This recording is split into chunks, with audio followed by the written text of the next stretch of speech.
Seja muito bem-vindo, nós estamos de volta, agora são 11 horas em ponto pelo horário de Brasília e você confere notícias do Brasil e do mundo desta quarta-feira. Eu abro essa edição falando sobre a dengue, porque o número de casos já subiu mais de 300% em 2024.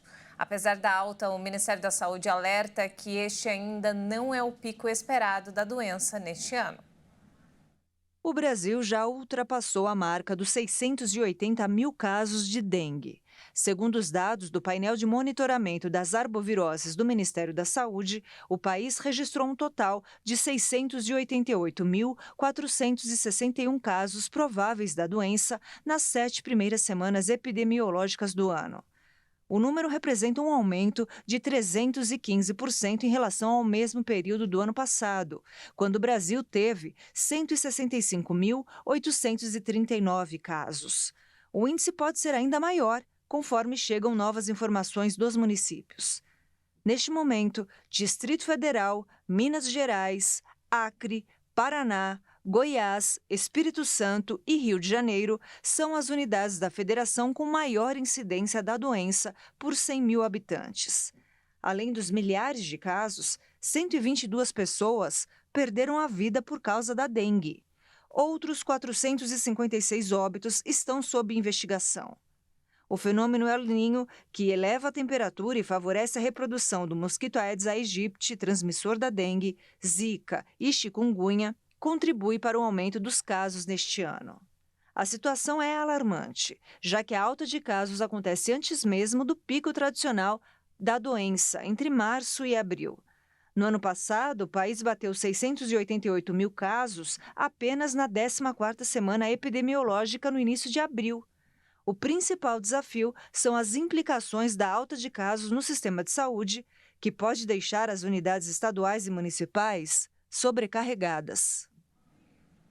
Representantes dos 17 setores que mais empregam no país lançam hoje um manifesto para manter a desoneração da folha de pagamento até 2027. O documento pressiona o governo federal a revogar a medida provisória que estabelece a reoneração de forma gradual. A MP, ditada no final do ano passado, contraria a decisão do Congresso que já havia aprovado a desoneração. A desoneração permite às empresas alíquotas de 1 a 4,5% sobre a receita bruta, em vez de 20% sobre a folha de pagamento. Em meio à crise com Israel, o Brasil começa a receber os ministros das Relações Exteriores do G20. O evento acontece até quinta-feira no Rio de Janeiro. Vamos ver o que está em jogo nesse momento. Os representantes do grupo das 20 maiores economias do mundo desembarcam no Rio de Janeiro para o encontro do G20. Segundo o Itamaraty, o principal tema a ser debatido vai ser a reforma de organismos multilaterais, como a Organização das Nações Unidas. A cúpula, com a participação dos chefes de Estado do G20, deve acontecer entre os dias 18 e 19 de novembro, também no Rio de Janeiro.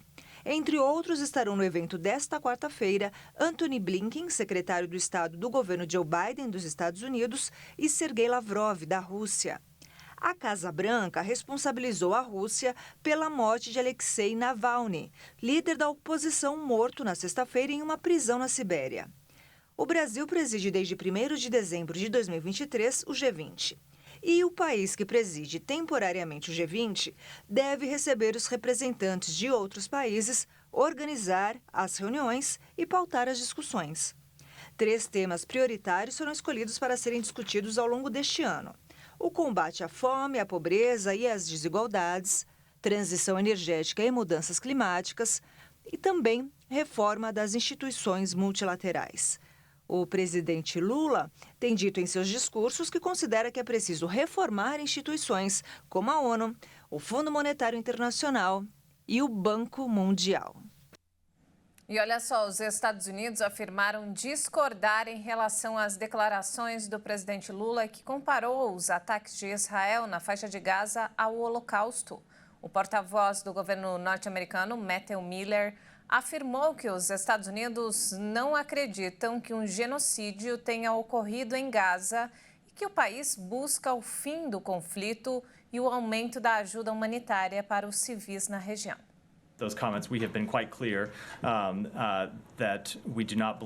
Deixamos bem claro que não acreditamos que tenha ocorrido genocídio em Gaza. Queremos que o conflito termine o mais rapidamente possível. Queremos ver o aumento da assistência humanitária de forma sustentada aos civis inocentes em Gaza. Mas não concordamos com esses comentários.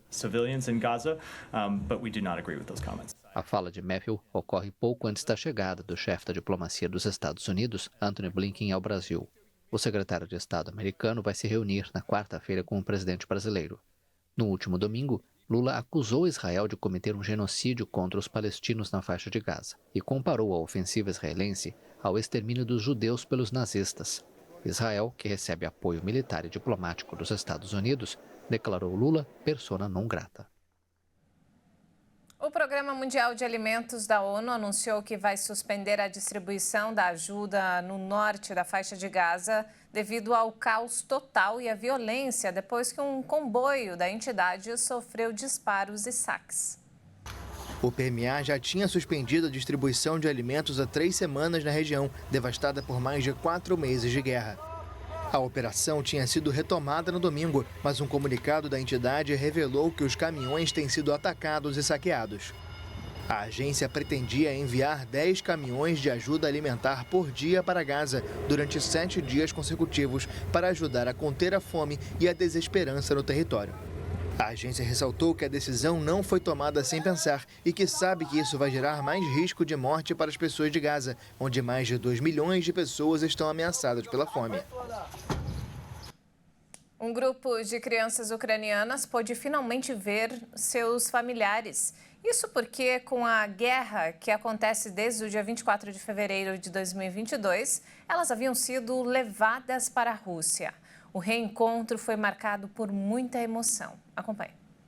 11 crianças ucranianas levadas para a Rússia e os territórios ocupados durante a guerra foram recebidas com emoção por parentes nesta terça-feira após cruzarem a fronteira procedentes de Belarus. Esse é o quarto e mais numeroso grupo de menores repatriados graças à mediação do Catar. Familiares aguardaram por mais de 6 horas em um posto na fronteira usado com fins humanitários. Um adolescente disse sentir felicidade, embora um pouco nervoso. Meu pensamento principal é que minha nova vida está começando, afirmou. O grupo foi recebido ontem na Embaixada do Catar em Moscou. Entre eles havia 2 crianças gravemente doentes que foram levadas ao hospital. O Catar, que ajudou a repatriar 30 crianças ucranianas desde julho do ano passado, informou que está disposto a contribuir para outros retornos. Essa edição fica por aqui. Mais informações daqui a pouco, 1h da tarde, com Daniela Parisi. Muito obrigada pela companhia. Uma ótima tarde para você.